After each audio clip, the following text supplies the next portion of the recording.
आज मैं आपको कथावाचक के रूप में नजर आऊंगा, कथा सुनाने वाला। यादव जाटव और ये लेख मैंने लिखा था और एक व्यंग्यात्मक लेख है। थोड़ा आनंद लेकर भी सुन सकते हैं, मजे ले सकते हैं। आभासी दुनिया के मेरे दोस्तों, रतनलाल बोल रहा हूँ। काम की बात लाल की क्लास में आपका स्वागत है और पेश है अंबेडकर नामा। सबसे पहले आरक्षण की अवधारणा समझाता हूं। 10% सुदामा कोटा, जनऊ कोटा, बगैर किसी सर्वे के, बगैर किसी आंकड़े के, बगैर किसी डिमांड के, बगैर किसी आंदोलन के स्मूथली लागू हो गया। लेकिन SC ST OBC का आरक्षण संवैधानिक था, वो अभी तक पूर्णता में लागू नहीं हुआ। तो ये पहली लीला है, इसको समझिए। अब समझिए आरक्षण क्या है। आरक्षण गरीबी उन्मूलन प्रोग्राम नहीं है, आरक्षण प्रतिनिधित्व है। अगर आरक्षण पूरी खत्म भी कर दी जाए तो सारे अपर कास्ट को नौकरी नहीं मिलेगी। गरीबी उन्मूलन प्रोग्राम के लिए सरकार की कई और योजनाएं हैं, लेकिन आरक्षण नहीं है गरीबी उन्मूलन प्रोग्राम। ये प्रतिनिधित्व है कि सारे समुदाय के लोगों को उसको प्रतिनिधित्व दिया जाए, शासन में, प्रशासन में, भागीदारी में। लेकिन क्या ऐसा हुआ? नहीं हुआ। थोड़ा और बताता हूं। जहां आरक्षण ठीक तरीके से लागू है, मसलन दक्षिण भारत। दक्षिण भारत उत्तर भारत से ज्यादा समृद्ध है, ज्यादा पढ़ा लिखा है, टेक्नोलॉजी का ज्यादा हब है, और वहां कभी यह सुनने में नहीं आया कि मेरा आरक्षण ये खा गया, मेरा वो खा गया। ये सब बातें कभी नहीं। एक बात और बताता हूं कि आरक्षण, जैसे मैं इतिहास का छात्र हूं तो मैं इतिहास पढ़ के मेडिकल डॉक्टर नहीं बन सकता। हर डिसिप्लिन का अपना अपना एक ट्रेनिंग प्रोग्राम होता है, सिलेबस होता है, वो पढ़ना पड़ता है, एग्जाम पास करना पड़ता है, तब जाकर काबिल होता, तब जाकर उसमें उसको प्रतिनिधित्व मिलता है। एग्जाम के कॉपी में, किसी की कॉपी पे यादव या जाटव या पासवान या महार नहीं लिखा होता है। सबकी वैसे हो सकता है कि पंडित जी का लिखने का तरीका कुछ और हो तो समझ में आ जाए, लेकिन ऐसा होता नहीं। तो अब आइए अब मुद्दे पे बात करते हैं। नीट में ओबीसी का रिजर्वेशन नहीं है, 11,000 से ज्यादा ओबीसी छात्रों को एडमिशन नहीं मिलेगा, डॉक्टर नहीं बनेंगे, 27 ओबीसी मंत्री बना जा चुके हैं। तो खुश रहिए, और एक व्यक्ति की मुक्ति मंत्रालय के द्वारा और समाज के हाथ में झुंझुना है। अब आते हैं उत्तर भारत में, खास तौर से ये पूरा मिथ का क्रिएशन किया गया कि पिछड़ों के हक यादव खा गए और दलितों के हक जाटव खा गए। महार के बारे में महाराष्ट्र में कहा जाएगा, बिहार में कुछ और कहा जाएगा। ये सारी जो पटकथा है, इसके लेखक कौन है जानते हैं? इसके लेखक हैं जो सबका खा गए, दलितों का भी खा गए, पिछड़ों का भी खा गए, आदिवासियों का भी खा गए। वही कान में फुसुर फुसुर जाके कहते हैं। और दिलचस्प यह है कि हमारे लोग ये मान भी जाते हैं। ये त्रासदी है, क्योंकि मैं बता रहा हूं, दिल्ली यूनिवर्सिटी में हमारे एक साथी हैं, नॉन टीचिंग है, और खुलेआम कहते हैं कि मेरी लड़ाई ब्राह्मणों से नहीं, मेरी लड़ाई चमारों से, कि चमार उसका हक खा गए हैं। तो हमने उनको कहा कि आप फिर नॉन टीचिंग में क्यों है, सीधे प्रोफेसर लग जाना चाहिए था, कहना चाहिए था प्रोफेसर बनेंगे। तो ये खाने का जो पूरा उपमा चला है, हर समय चुनाव के समय आप देखेंगे आपके आसपास इस तरह की कहानी कथा गढ़ी जाएगी। चलिए, वो लेख क्या था? वो लेख थोड़ा सा कटाक्ष था, व्यंग था। वो लेख मैं आपके सामने पढ़ता हूं कि देखा होगा कि सब यादव खा गए, ये खा गए, वो खा गए। सो पूरी कहानी इस तरह से बनाई जाती है कि मान लीजिए जैसे रसगुल्ला रखा हुआ है या बर्गर है, कि यादव जी आए और खा लिए, और जाटव जी आए, गप से उठाए, गप से खा लिए। अब थोड़ा उदाहरण देकर समझाता हूं कैसे। कि जैसे किसी यूनिवर्सिटी, कॉलेज, किसी संस्थान में अगर यादव जाटव जाते हैं वहां पे एडमिशन लेने, तो वहां पे जो अधिकारी बैठे होते हैं वो कहते हैं कि आओ भांजे, ये खा लो, तुम पिछड़े का खा लो, तो सारे एडमिशन पिछड़ों के हो जाते हैं। जाटव कहता है भांजे तुम दलितों का खा लो, तो जाके एकदम गप गप बर्गर और समोसे की तरह और खा लेते हैं, एडमिशन हो जाता है। इंटरव्यू जब देने जाते हैं सिलेक्शन कमिटी में तो 3 बर्गर टेबल पर रखा रहता है। एक में ओबीसी लिखा रहता है 27%, उससे छोटा रहता है शेड्यूल कास्ट एससी लिखा रहता है 15%, और उससे छोटा जो है उस पर लिखा रहता है एसटी 7.5%। अब इंटरव्यू देने जाते तो कोई सवाल थोड़ी पूछना है यादव जाटव से, उसका तो भाई हक है पूरा खाने का। तो इंटरव्यूअर जो है, जो बैठा रहता है इंटरव्यू लेने वाला, चाहे यूपीएससी में हो चाहे यूनिवर्सिटी में हो, कहता है यादव जी को बुलाता है, बोलता आइए ये खा लीजिए बर्गर, तो बर्गर खा लेते हैं। फिर शेड्यूल कास्ट को, जाटव को बुला के कहता है खा लीजिए बर्गर, तो बर्गर खा लेते हैं। अब दोनों खाते खाते अपने तिरछी नजर से, कनखियों से वो देखते रहते हैं कि एसटी का बर्गर भी बचा हुआ है, तो वो भी उठाते हैं। उसमें यादव थोड़ा बलशाली जाती है तो उसमें ज्यादा खा लेता है, जाटव थोड़ा कम बलशाली है तो थोड़ा वो खा लेता है उसमें से। तो इस तरह से 49.5% आरक्षण यादव जाटव खा गए इधर नॉर्थ इंडिया में। महाराष्ट्र में जाएंगे तो समझाएगा आपको कि महार सारे का खा गए। तो इसका मतलब अभी तक जो है ना पूरे भारत में 49.5% आरक्षण यादव जाटव महार ये सब खा गए होंगे, पूरा लागू हो गया आरक्षण। तो सवाल क्या आपको समझाता है? गैर यादव जाटव को कान में जो फुसुर फुसुर करते हैं जाकर, लीला वाले, समझ रहे हैं ना कौन सी लीला, वो आपको यही समझाते हैं। तो कभी ये समझिए कि लीला वाले पटकथा का लेखक कौन है, स्क्रिप्ट राइटर कौन है, फिल्म का डायरेक्टर कौन है, समझिए। ये वही लोग हैं जो आप सबका ओबीसी में जीरो है, जीरो। आपके बच्चा का जरूरत है डॉक्टर बनने के लिए, एक मंत्री तो आपके जात का बन गया है ना, जाइए वहां डिग्री पीटिए, पूरा कोई दिक्कत नहीं है। कभी आपने सुना है कि मठ का मठाधीश बनने के लिए, मुख्य पुजारी बनने के लिए ठाकुरों ने, कायस्थों ने आंदोलन किया है और कहा है कभी कि हमारा हक खा गए? कभी आपने सुना है उनमें सवर्णों में कि मेरा वो हक खा गया, मेरा वो हक खा गया? कभी सुना है? ये हम लोग के बीच का प्रॉब्लम है।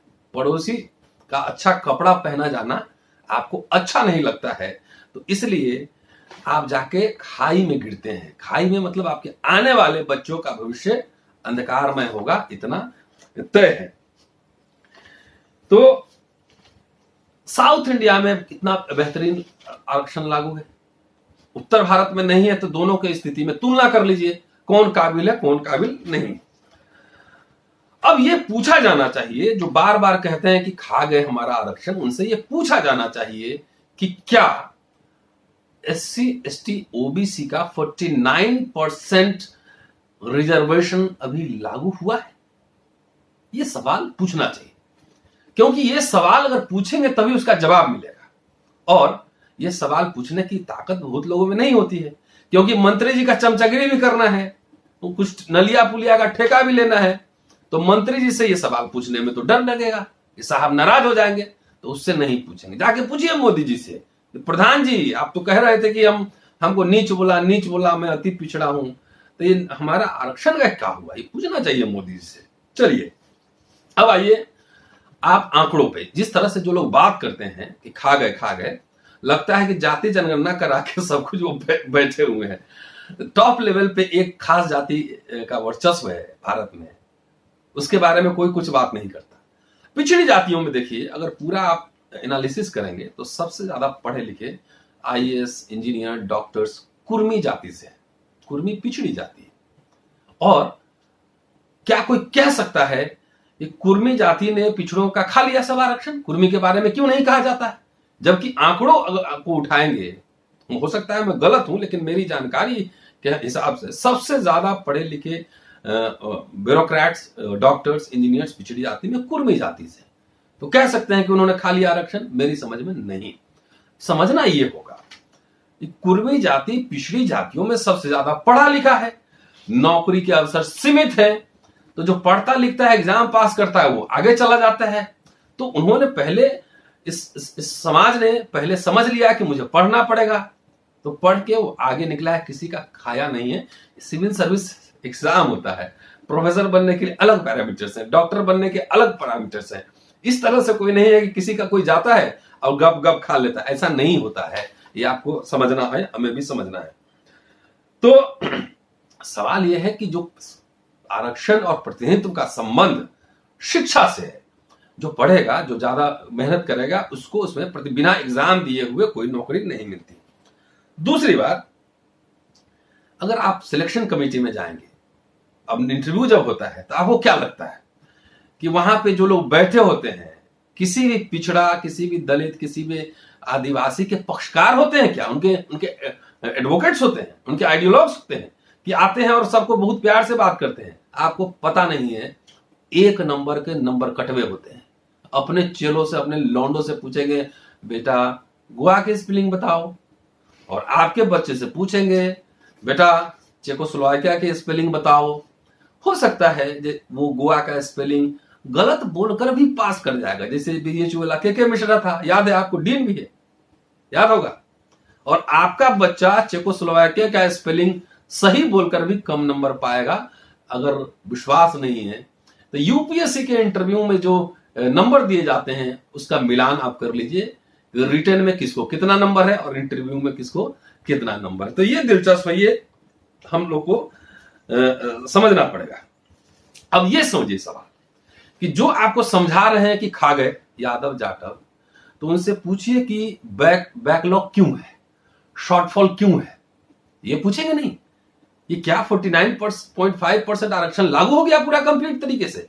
ये सवाल उठाइए। और मैं एक चुनौती और पेश करता हूं कि जो कहते हैं कि यादव जाटव खा गए, महार खा गए और ये खा गए, चलिए यादव जाटव महार को हटा दीजिए और जितनी सरकारी नौकरी है उसमें सबसे पहले गैर महार, गैर चमार, गैर यादव से भरिए उसको पूरा ईमानदारी से। 27% और 15% लागू कीजिए और 7.5% इसका लागू कीजिए।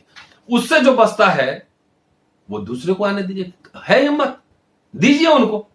यहां तो मुख्यमंत्री बनते बनते स्टूल पे बैठा दिए जाते हैं उप मुख्यमंत्री, और आपको हक मिलने वाले। ये खेल लीला समझिए, नहीं तो नीट वीट में रिजर्वेशन नहीं मिलेगा, डॉक्टर छोड़िए कंपाउंडर भी नहीं बन पाएंगे। अब चलिए आइए राजनीति पर आते हैं। ये सही है कि उत्तर प्रदेश और बिहार में जो पार्टियां हैं, खासतौर से सपा बसपा, उन्होंने आरजेडी ने भी लालू प्रसाद यादव के समय और कांशीराम के समय का अगर विश्लेषण करें तो कुछ स्थिति स्पष्ट होगी कि कांशीराम ने सोशल इंजीनियरिंग जो बनाया था मॉडल कि सभी जातियों को जोड़ो, जाति से जमात बनाओ, उस मॉडल को इन्हीं के पार्टियों ने छोड़ दिया है। उस मॉडल को आरएसएस ने सीख लिया है, बीजेपी ने सीख लिया है। तो वो मॉडल आपने अपना छोड़ दिया, उस आपके शत्रु ने, आपके जो राजनीतिक शत्रु है उन्होंने स्वीकार कर लिया। ये सही बात है कि ये पार्टियों ने गैर यादव, गैर जाटव को उनके हिसाब से समुचित प्रतिनिधित्व जो होना चाहिए था, जो मान सम्मान होता है, देना चाहिए था, वो नहीं दिया गया। भले ही बात अलग है कि जाके मौर्य साहब जो है उप मुख्यमंत्री बन के सोफा पे ना बैठे, स्टूल पे बैठे, वो अलग बात है। वो तो साहब है, वो तो बेइज्जत भी करेंगे तो चल जाएगा, सब अपमान सह लेंगे। लेकिन भाई अगर आपको टोक दे थोड़ा सा तो वो सहन नहीं होता है। और मालिक जो होते हैं फ्यूडल लॉर्ड, वो खाली गाली भी दे दे तो बोले मालिक ने गाली दिए हैं। तो ये प्रवृत्ति, ये गुलाम प्रवृत्ति, दासत्व प्रवृत्ति अभी बनी हुई है। लेकिन सवाल ये है कि अगर आपको प्रतिनिधित्व नहीं दिया गया तो आपको कर्पूरी ठाकुर बनने में, जगदेव बाबू बनने में, रामस्वरूप वर्मा बनने में किसने रोका था? राजनीतिक आंदोलन करते, सियासी विकल्प पेश करते, पसमानदा को, अति पिछड़ों को, गैर यादवों को, गैर जाटों को इकट्ठा करते और राजनीतिक विकल्प पेश करते।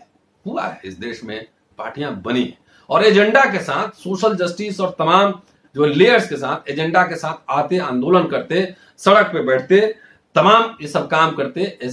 इस काम में हमारे जैसे लोग आपका स्वागत करते, चंदा भी इकट्ठा करते, पानी भी पिलाते और दरी भी बिछाते।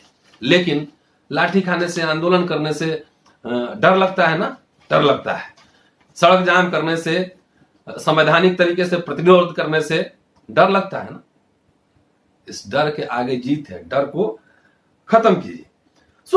या तो फिर डर है या एक तरह से छटपटाहट है या हम उससे नाराज हो गए। मैं एक पॉलिटिकल आदमी हूं, मेरी एक राजनीतिक अंडरस्टैंडिंग है। अगर जिस तरह की अंडरस्टैंडिंग है, अगर वहां हमको पॉलिटिकल स्पेस नहीं मिला तो इसका मतलब नहीं है कि मैं अपने राजनीतिक शत्रु के शरण में चला जाऊं। नहीं, पॉलिटिकल आदमी जो असली होगा, टिकटदारी नहीं, पॉलिटिकल कह रहा हूं, वो ऐसा नहीं करेगा। पढ़ लिख कर, यूट्यूब बनाकर अपनी बात रखेगा, समाज को जागृत करेगा।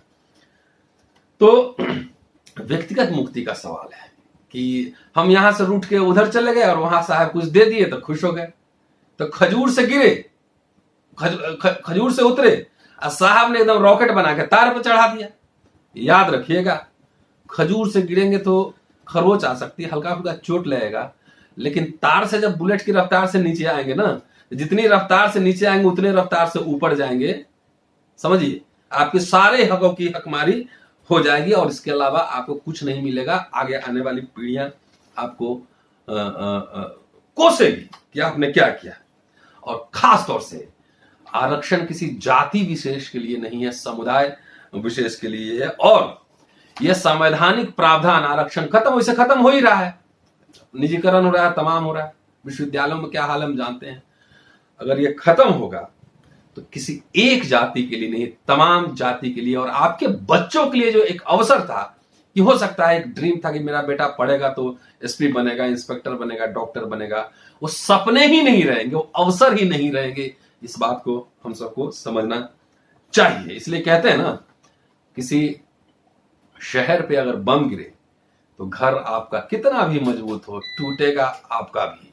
चलिए आगे चलते चलते याद रखना पड़ेगा हमें कि सरकार का कोई भी दलित, पिछड़ा, आदिवासी कैबिनेट मिनिस्टर भी दिल्ली विश्वविद्यालय में आकर जरा एक प्रोफेसर का अपॉइंटमेंट करा के दिखा दे, जब तक कि उनके पॉलिटिकल बॉसेस आकाओं की सहमति नहीं हो। जब आपका कैबिनेट मिनिस्टर एक प्रोफेसर की अपॉइंटमेंट नहीं करा सकता है, सिलेक्शन कमेटी को नहीं कर सकता है, तो आप समझ रहे हैं कि एक आदमी जा रहा है इंटरव्यू बोर्ड में नौकरी लेने, एग्जाम देने, वो आपका आरक्षण खा गया। तो इस तरह से आपको इस पूरी लीला को, जन्म लीला इसको हम बोलते हैं, जन्म लीला को समझेंगे तब बात आगे बढ़ेगी। और मैंने ऑप्शन दे दिया है, उत्तर भारत, नॉर्थ और दक्षिण भारत में आप तुलना कीजिए, वहां आरक्षण बेहतर तरीके से लागू है। हर पार्टियां करती हैं क्योंकि वहां समाज जागृत है। समाज बोलते हैं लोग, हमारे यहां हम लोग कुछ भजन में व्यस्त हैं और खाली एक जात का हमारा मिनिस्टर बन जाता है तो हमें लोग उसके पीछे पीछे जो है भागने लगते हैं, उससे सवाल नहीं पूछते हैं। सवाल पूछिए, तभी अधिकार मिलेंगे, तभी आपके हक और हकूक सुरक्षित रहेंगे। शुक्रिया, keep watching and sharing Ambedkarnama. अगले एपिसोड में आपसे फिर मुलाकात होती है, तब तक ज्यादा से ज्यादा शेयर करते हुए अम्बेडकरनामा को पहले पहुंचाइए, क्योंकि ये जिम्मेदारी है प्रमाणित बातों को जागृत रहना। शुक्रिया, शेयर करते चोर आवेगा एक दिन, तो चोर आवेगा एक दिन, काड़ आवेगा। होशियार रहना रे नगर में चोर आवेगा, जागृत रहना रे नगर में चोर आवेगा।